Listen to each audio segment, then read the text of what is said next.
قضیه اینه حالت خراب میگی نقشت رفت به باد ولی میگیری جواب اگه بیاری به یاد هدر نده انرژی چون خودت درمونشی من میدونم هستی کی تو یه قهرمان داشته باشین و باور آره سخت امتحان ولی خودتی داور دستت این سکان بپا کن یه توفان بریز دور شک و نباشه آسان بینم بگو بینم چی کی حالا تو کی میخوای باشی تو دنیا یه تاریخ ساز بشی موانا سرنوشت ساز میشی اینم بگو بینم که ببینم چی تو حالا بیا بالا از این بهتر میشی پاشو تردیدو میکشی خب بالا موانا سرنوشت ساز میشی اینم بگو بینم که ببینم چی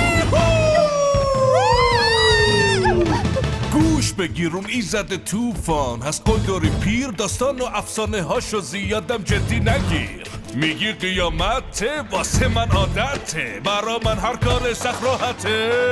تو هم باهوشی دیدم چه کارایی کردی به منم چیزایی یاد دادی آبجی تو خیلی مردی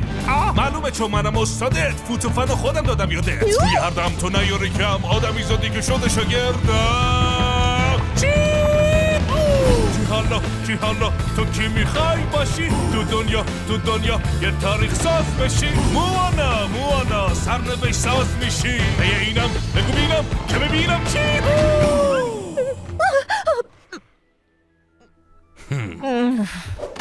نوبت منه حالا بهت انگیزه بدم این کار توه که به خودت گوش بدی یکم به خاطرت شدم بهترینم اونم وقتی اصلا تو خودم اینو نمیدیدم نوری در راه و بیراه تا من نشم گمراه حالا عوض شده جا امتحان میشی اینجا حل این پلنه بینقصه واسه نفرین و این حمله ریسکیه ولی نه واسه بهترین بلد مسیری که داره میرونه بی کله